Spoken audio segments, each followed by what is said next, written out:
लेकिन मैंने यहाँ आकर देखा कि यहाँ पर आतंकवादी नहीं, यहाँ पर सच्चे देशभक्त हैं। आतंकवादी तो सीट पर बैठे हैं जो अंबानी और अडानी की चौकीदारी कर रहे हैं। मैं आपको विश्वास दिलाता हूँ, मैं मध्य प्रदेश से आया हूँ और मैं इस आंदोलन को समझ चुका हूँ। मैं खुद भाजपा से हूँ, मैंने खुद ने फ्लैक्स से बैनर लगाए। और भाजपा से आप? हाँ, मैं भाजपा से हूँ, मेरी सक्रिय सदस्यता है। मैं आपको प्रमाण पत्र दिखा सकता हूँ। मैंने फ्लैक्स लगाए, मैंने बैनर लगाए और मैंने उस पर लिखा था, मैंने बांचा था और मैंने चिपकाए थे। मैं गरीब आदमी हूँ, मैंने मेरी मोटरसाइकिल तोड़ी मोदी जी को जिताने के लिए और उस पर लिखा था कि बहुत हुआ किसानों पर अत्याचार, अब की बार मोदी सरकार। तो मोदी जी अब क्या ट्रंप की सरकार है कि आपको 1.5 साल और 2 साल के लिए कानून रद्द करना पड़ता है? ये थोड़े दिन पहले तो जैसे अफवाह उड़ाई गई थी कि ये तो कांग्रेस ही है, तो मुझे ऐसा लगता था कि इस आंदोलन में नहीं चलना चाहिए। फिर कुछ लोग बोल रहे थे तो खालिस्तानी है, पाकिस्तानी है। लेकिन जब मैं यहाँ आया तो मुझे लगा कि असली देशभक्त है और यहाँ से या तो कानून जाएगा या मध्य प्रदेश के इस छोटे से किसान की लाश जाएगी।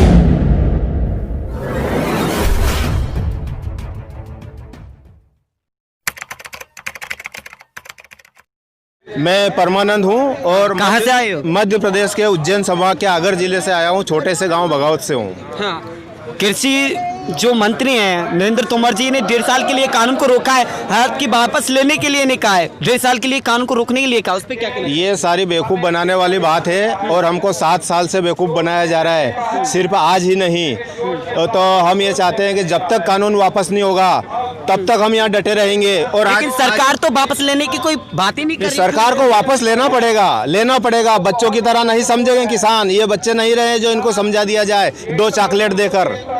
नहीं समझने वाले हैं, बैठे हैं और डटे रहेंगे। मैं मध्य प्रदेश से आया हूं और मैंने यहाँ पर देखा है कि यहाँ पर इस आंदोलन को तोड़ने के लिए अब बातों पे तो अब आए, इसके पहले तो वहाँ पर कई तरह की अफवाहें उड़ाई गई।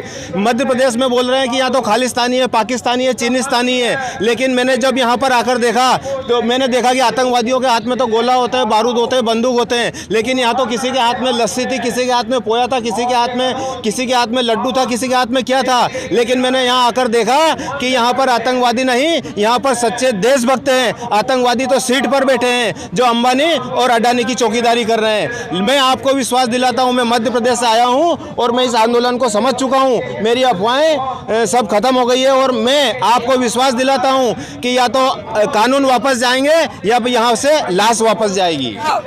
अगर कानून 1.5 साल तक रुकता है तो क्या किसान आंदोलन खत्म करेंगे? किसी आदमी को कैंसर की बीमारी हो जाए और उसको बोल दे कि आपको 1.5 साल तक जीने का इंजेक्शन लगा दें या फिर जिंदगी तक ठीक होने का इंजेक्शन चाहिए उसको। हमें जिंदगी तक, ये लड़ाई किसानों की नहीं, ये फसलों की नहीं, ये नस्लों की लड़ाई है। और ये नस्लों की लड़ाई, इस लड़ाई को हम जीत के जाएंगे और मोदी जी मानेंगे। और मोदी जी, हम आपसे कहना चाहते हैं कि आपने बहुत साल पहले हमसे कहा था, किसानों से कहा था। मैं खुद भाजपा से हूँ, मैंने खुद ने फ्लैक्स से बैनर लगाए। और भाजपा से आप? हाँ, मैं भाजपा से हूँ, मेरी सक्रिय सदस्यता है। मैं आपको प्रमाण पत्र दिखा सकता हूँ। मैंने फ्लैक्स लगाए, मैंने बैनर लगाए और मैंने उस पर लिखा था, मैंने बांचा था और मैंने चिपकाए थे। मैं गरीब आदमी हूँ, मैंने मेरी मोटरसाइकिल तोड़ी मोदी जी को जिताने के लिए और उस पर लिखा था कि बहुत हुआ किसानों पर अत्याचार, अब की बार मोदी सरकार। तो मोदी जी अब क्या ट्रंप की सरकार है कि आपको 1.5 साल और 2 साल के लिए कानून रद्द करना पड़ता है? आप भाजपा सरकार से अभी आपने खुद कहा था, यहाँ पर आप किसानों के बीच में आकर कैसा फील कर रहे हो कि वाकई में किसान जो है इस कृषि कानून से सहमत नहीं है? देखिए, थोड़े दिन पहले तो जैसे अफवाह उड़ाई गई थी कि ये तो कांग्रेस ही है, तो मुझे ऐसा लगता था कि इस आंदोलन में नहीं चलना चाहिए।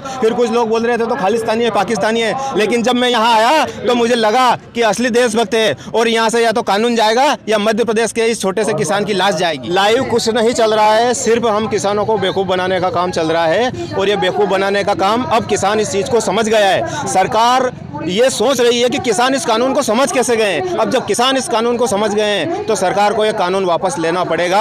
अब सरकार फंस गई है। हमारे मालवा में कहावत है कि सांप जो रहता है वो अगर छछूंदर को खा लेता है, सांप अगर छछूंदर का गल ले लेता है तो उसको छोड़ता है तो अंधा होता है और खाता है तो मरता है। तो इन्होंने क्या है, मोदी जी ने छछूंदर का अनिल अंबानी का गल ले लिया है। वो अगर उसको छोड़ दें तो अनिल अंबानी जी तरफ से जाएं और वो इधर छोड़ें तो किसान की तरफ से जाएं। ये जो खेती है ना, ये खेती किसान, जैसे गाय होती है, एक गाय होती है, उसके 4 आंचल होते हैं, उस पर किसका हक होता है? उसके बछड़े का हक होता है। लेकिन ये जो गाय है, ये जो मोदी जी है, इसके 4 आंचल अडानी अंबानी जी धारा है। किसानों को सिर्फ बेवकूफ बनाया जा रहा है। आज ये बैठे हैं, सब गाय के बछड़े हैं, अपने हक अधिकार के लिए बैठे हैं और उनको सुनना पड़ेगा। और अगर नहीं सुनेंगे तो आज किसानों की लाशों के ढेर बिछेंगे।